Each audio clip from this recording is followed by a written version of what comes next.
proceed. May it please the court, my name is Estina Barlow, and I represent Mona Salcida Murillo, who's the plaintiff and the appellant in this case. I'd like to reserve 2 minutes for rebuttal, please. If I could, I'd like to focus on 2 issues this morning. The first is joinder, because the district court made a legal error that requires reversal, at least as to Lopez and Garcia, the laundry supervisors. The district court overlooked the fact that Ms. Murillo's claims have a factual and legal through line. The wardens, the kitchen supervisors, and the laundry supervisors all participated in or were deliberately indifferent to the denial of Ms. Murillo's work boots, which led her to fall in the kitchen and sustain serious injuries. Were those claims dismissed without prejudice due to the joinder? Yes, they were, Your Honor. And have they been refiled anywhere, or could they be refiled? They have not been refiled. At this point, they could not be refiled due to the statute of limitations. But wouldn't the statute of limitations have run? Oh, now. But they could have been refiled as soon as the joinder was dismissed, because presumably the statute would have been told pending their joinder in the case. At the time, they could have been refiled. Right. Yes. But now it's gone. Can you address the standard of review? Because I know you're saying that this should be de novo because it's a legal question. But even the way you just described it is very fact-intensive, right? And so I mean, if it's a factual question about whether it's the same transaction or occurrence, doesn't that get us into abuse of discretion land? I don't think so, Your Honor. Under Rush v. Sport Chalet, the satisfaction of Rule 20's prerequisites is reviewed de novo. And I don't think the cases the defendants cite are to the contrary, because they're speaking to the joinder inquiry as a whole rather than those prerequisites. And I recognize that to evaluate whether claims arise from the same transaction or occurrence requires a close analysis of the complaint and the facts alleged. But these same requirements appear elsewhere in the Federal Rules of Civil Procedure, and the court reviews them de novo in those contexts as well. So, for example, under Rule 15, whether a complaint relates back turns on whether the amendment arises from the same transaction or occurrence as the original, and this court reviews that question de novo. The same is true for the other prerequisite, whether there's a common question of law or fact. That's a prerequisite for permissive joinder under Rule 24b. And this court has held that that's a legal question that's reviewed de novo, even though... Yeah, it's interesting because common question of law doesn't get... I mean, I'm not sure if you can treat the two differently, but in my mind, common question of law leans more towards the de novo review because it is a legal question. You're analyzing, whether the legal questions are the same. But once you get into transaction or occurrence, the inquiry almost inherently involves a factual analysis, which we normally defer to the district court on. Well, that's one reason I think that Rule 15 is a really helpful analogy, because there the requirement is also a common transaction or occurrence, and this court reviews that de novo. And I think that it's, at the end of the day, the question is whether the allegations suffice to satisfy the prerequisites of Rule 20, and that's every bit a legal question as whether the allegations in a complaint state a claim. It requires a lot of engagement with those allegations, but is still a legal determination at the end of the day. Just so I understand your theory on, because we have quite a bit of precedent that says that this same transaction or occurrence termination is an abuse of discretion, right? You acknowledge that, and then we have a few cases that you've cited that talk about it being de novo, but in those cases, as my understanding is, it is very much sort of a legal question whether or not it's the same transaction. Because sometimes whether it's the same transaction will turn on a legal inquiry. So what is your theory for? Are you just saying some of these cases that we have are wrong, like Johnson versus High Desert State Prison, Coughlin? Some of these are wrong, or do you have a theory that explains? And I thought I heard maybe your view is that the overarching thing is an abuse of discretion, but the particular issue here is it's a legal question. That seems almost backwards to me. Like, it seems to me like generally you zoom out and it becomes more of a legal question, but when you get in, if it's factual, then you will you'll review it for like a factual question for abuse of discretion. But you're saying you think it's the opposite of that. Yeah, I think all of this court's cases can be reconciled along the lines I'm describing, where the question of whether claims whether defendants can be joined is a legal question, but then the district court has discretion after it's determined whether the parties can be joined to take considerations of fairness and prejudice into account when deciding whether to sever claims. And so in here, because the district court didn't get to those latter issues, you think it's purely a legal question in this case, but if That's it were correct. sent back, the subsequent inquiry would in theory, under your view, be abuse of discretion. That's correct, Your Honor. And I think if you take a close look at some of the cases that the defendants have cited, they're also doing exactly the sort of inquiry that I'm talking about. So Vicendi v. Bank of America is a really helpful example where when the court is talking about the prerequisites, it's just determining whether it thinks those requirements are satisfied without it deferring to or even engaging with the district court's opinion. But then when it talks about sort of practical impediments to litigation or the risk of duplicative discovery, the court is deferring to the district court and engaging with its reasoning and applying more deferential review. And I do think, you mentioned that this structure seems sort of backward, but I do think it's one that we see elsewhere in the federal rules. I mentioned Rule 24B, which the requirements are reviewed de novo, but the inquiry as a whole is reviewed for abuse of discretion, the ultimate decision on permissive intervention. We think the same rule applies here. And the last point I'd want to make on that is, if you're skeptical of our reading of Rush and think that we're overstating it, you don't have to take our word for it.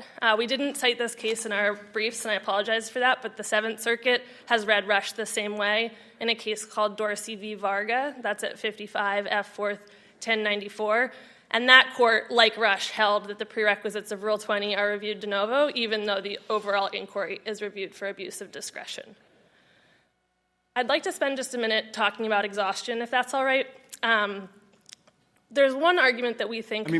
Just to streamline this a little bit, you agree that most of these were not exhausted. Your argument seems to be he didn't need to because it would have been futile to do so. Yes, our argument is that administrative remedies weren't available to her because there are various arguments. I think the most straightforward is because CDCR gave her incorrect information when it rejected her grievance about the fall in the kitchen. This is the rejection letter that said, please rewrite your appeal to address only workman's comp, as all other issues have already been addressed. That tells Ms. Maria... So you're relying more on... Because there'd be two, in theory, I think two, maybe more than two reasons why it wouldn't be available. One would be that the person's been given, the wrong information as to how to do it, right? Or maybe it's an opaque process. The other is intimidating the prisoner, right? And it sounds like you're relying more on the former. I think we have both arguments. I just think the most straightforward is to focus on the fact that she Because on the latter one, the problem for intimidation is just so many grievances continued to be filed here, right? So that's hard, a little bit hard factually to say that they're intimidated. We think there's still evidence that she was actually deterred from filing grievances. For example... we could have had more. Yes, Yeah. I think that's right, Your Honor, and I do think we see that in the record where she writes a letter. She starts using I believe informal... she could file more. She seems very, very capable of filing grievances. So. Yes, I'd emphasize, I think, that the incorrect instructions argument is the most straightforward, but we think there are... So how many? So when a prison makes, if the prison did make a mistake, and I don't know, but assuming in your favor that the prison makes a mistake, how often does the prison have to make a mistake before? It's just one mistake means that the grievance process is now waived, or? I think under Nunez v. For Duncan... all grievances, I can understand, I suppose, the argument for that grievance is waived, but for all of them? I think that under Nunez v. Duncan, the question is whether the incorrect information prevented the plaintiff, the inmate, from exhausting the claims at issue. And here, the incorrect instructions she received effectively said, don't file further grievances about the fall in the kitchen. And so that would have covered the claims that we're seeking to bring here with respect to both the wardens and the kitchen supervisors, all of which stem from that fall. And I'm trying to there's so many different grievances, but were all of the people named in that grievance that you're saying, all of the various people named that you're saying they were waived for? I thought some of them weren't waived. They said the kitchen team or something like that. Sure, Your Honor. So the wardens were expressly named in that grievance. The kitchen supervisors weren't, but I don't think that's a problem for this argument, and I can explain why if I can just take a little bit more time to do so. I see I only have 10 seconds No, left. you're fine. If Judge Van Dyke wants to keep you up there at the lectern, go ahead. Great. I do think that this is an important point. From Ms. Maria's perspective, the incorrect instructions she received were, don't file any further grievances about the fall in the kitchen unless they're related to workers' compensation. From her perspective, that means don't file any further grievances about the wardens, and also don't file any further grievances about the kitchen supervisors. The whole discussion about the regulations that require Ms. Murillo to name the staff that were involved in misconduct aren't relevant to this argument. They're relevant to our improper screen-out argument, but under Nunez v. Duncan, when a prisoner receives incorrect information, she just has to take reasonable and appropriate steps to exhaust. She doesn't have to show that she filed a grievance that would have sufficed to exhaust. Okay, we'll give you time for rebuttal. Thank you very much. We'll hear from the appellee.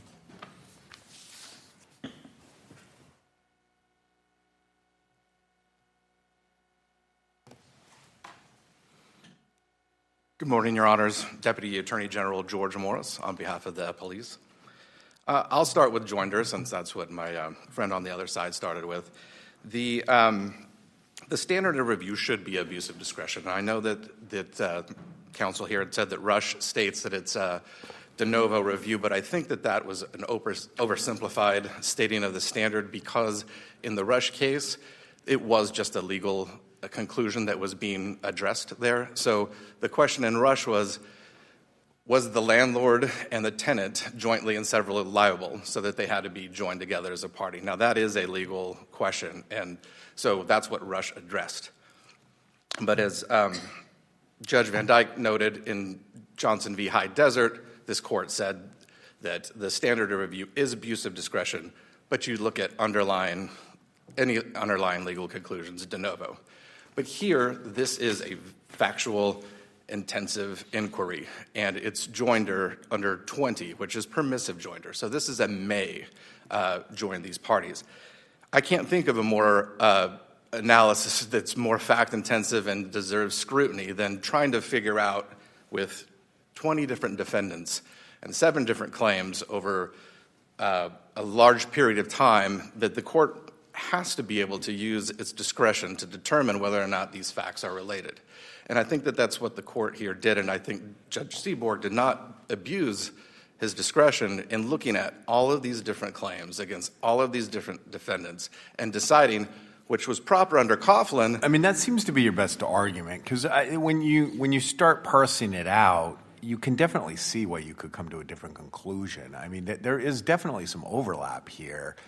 And you could see a judge reaching, a different analysis to say these are the same transaction or occurrence, depending on how broadly you interpret that language. I mean, I think generally it's interpreted pretty broadly. Yeah. But if it's abuse of discretion, it's hard to see how he abused his discretion here. Well, I agree with everything that you said there, Your Honor, and I think that that's why, because when you get into factual intensive analysis like this, it is discretion that is being used by the judge, and there should be leeway there for the judge to do that. And Coughlin says that that's okay to do, that you can take the first claim and sever the other ones without prejudice. And as Your Honor has noted, Ms. Murillo could have filed these claims. There was no statute of limitations issue, so there was no prejudice to her whatsoever. I mean, but she was representing herself at the time, correct? Does that have? I mean, I don't know that has any bearing on it, but she didn't have the capable counsel she now does to sort of highlight that issue.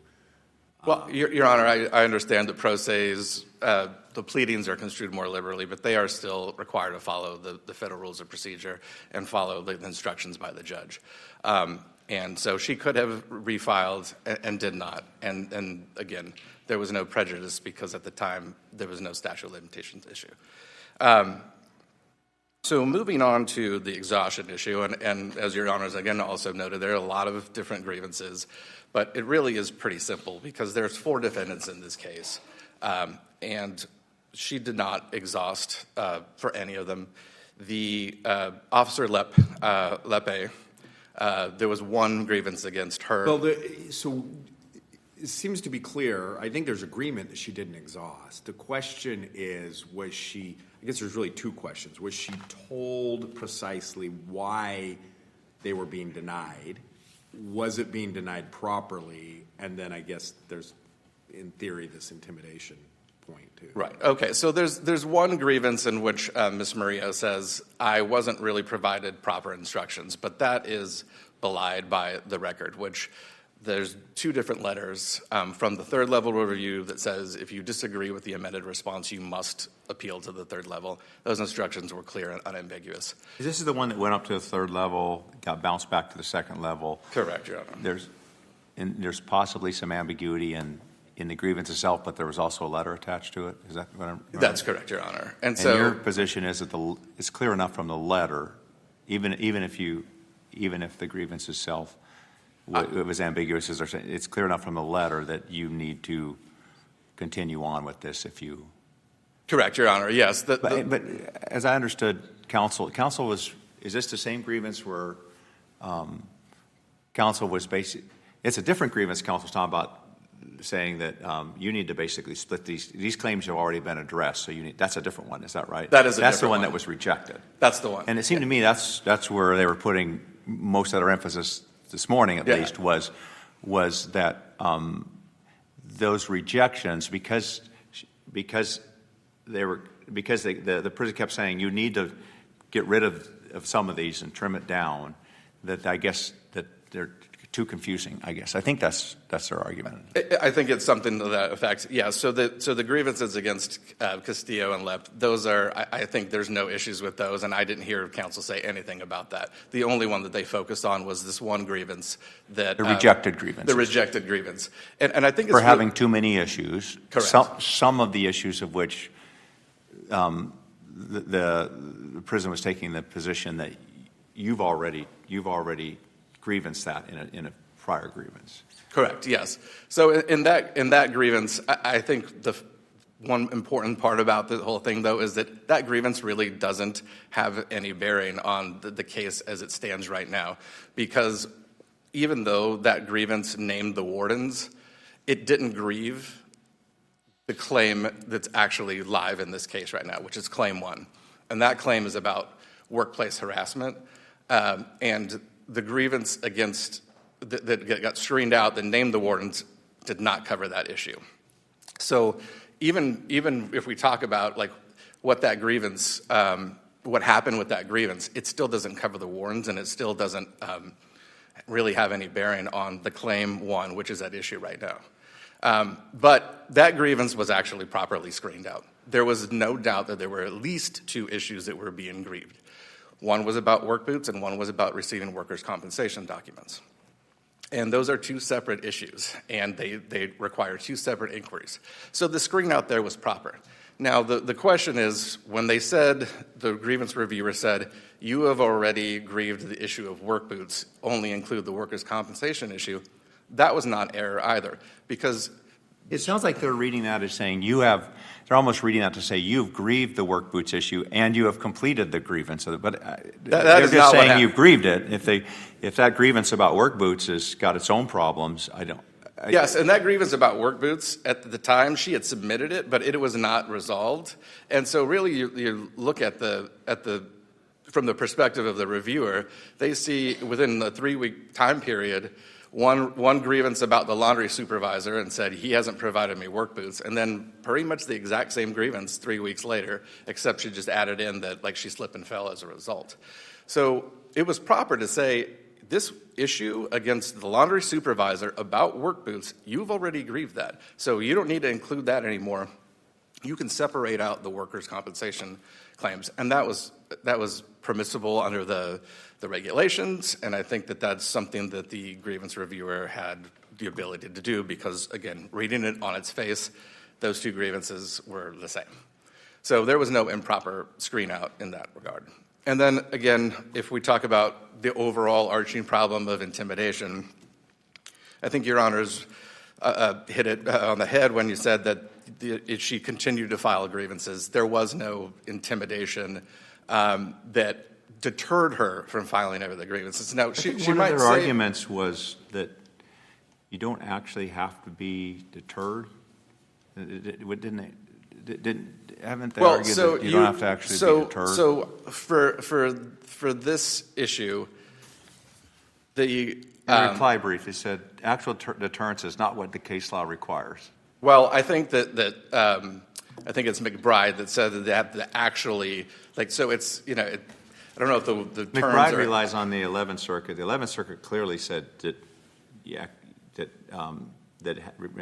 in Turner versus Broadside, which is what McBride's relying on, that it is required. But I think their position is that you don't have to have a deterrent. I take it your position is you actually have to be deterred. Well, I think that you have to at least show that you were unable to exhaust because of these threats. And that is just simply not the case here. And that's what's really But important couldn't here. she argue that she wasn't deterred from filing him, but that the fact that she was filing so many meant that they weren't giving her, they were treating her differently. They were not giving her as much scrutiny over these. Would that be enough to? I don't think that was the argument that was made, Your Honor. I don't think that there's anything in their answering brief that even suggests that. I think what she said is one grievance was improperly screened out because I got confusing instructions, and then she said another one didn't exhaust because they didn't give me all the information I need to exhaust. That has nothing to do with being threatened or retaliation or anything like that.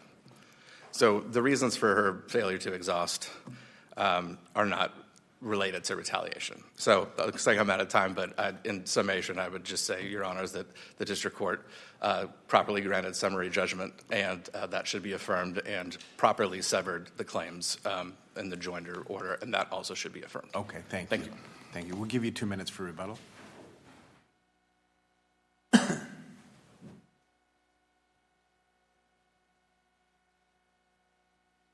I have 2 quick points I'd like to make about joinder.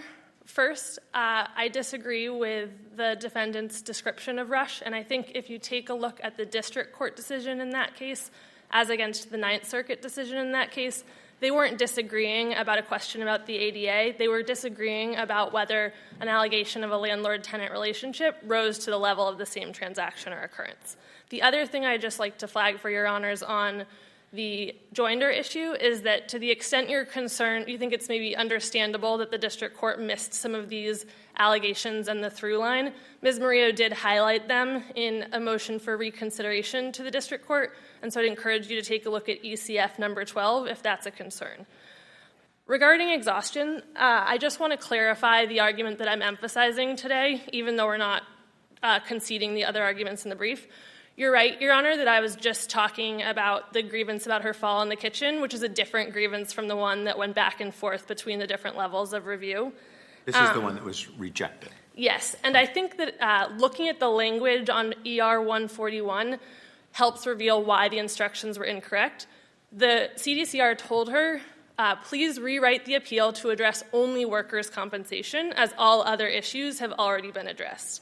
That tells her, do not file additional grievances about anything related to your fall in the kitchen except for workers' compensation. But CDCR's position now, at page 32 of their response brief, is that what she should have done in response to that letter is file a separate grievance about every other aspect of the fall in the kitchen. And that's in direct conflict with what they said at the time.